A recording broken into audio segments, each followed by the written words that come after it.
When we were told about this new village that was built around this big idea of productivity for life, I thought it was going to be too good to be true. To be honest, so did I. After moving off the land, I never expected to enjoy being here as much as we have. So we lived on the land out past Dolby on the farm, and as the years went by, a few people might have told me it was time to move. So one of our boys has taken over the property out there. It was starting to get in the way of just a little bit. Look, we knew that we were, time to move on, but we knew we weren't done yet. We were not ready to settle down, and there was no way I was going to go into one of those retirement villages with a lifetime of bowling and those patronising entertainers. Our kids encouraged us to start looking into the retirement living option, and look, to be honest, I really just wasn't interested.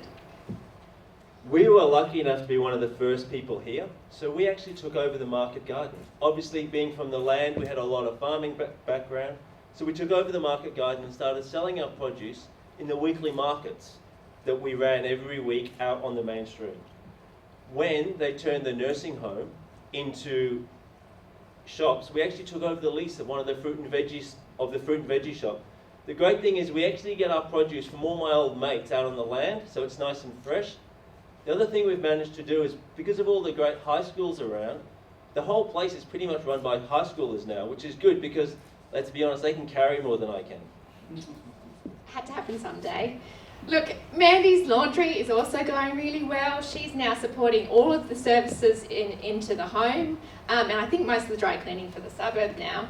And it's wonderful to see people who are motivated still, people who are still continuing to flourish. And as a community, we all know that we're going to support each other no matter what's coming. Often at night we don't feel like cooking, so we actually order our meals on demand from the kitchen.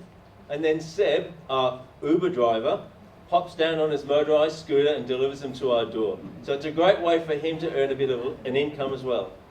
When Seb's wife, Lynn, was diagnosed with dementia a few years back now, it was so good for him to have this business to keep him engaged in the daily routine. He really did seem more fulfilled. As Lynn started to get worse, the day and night respite services really stepped up.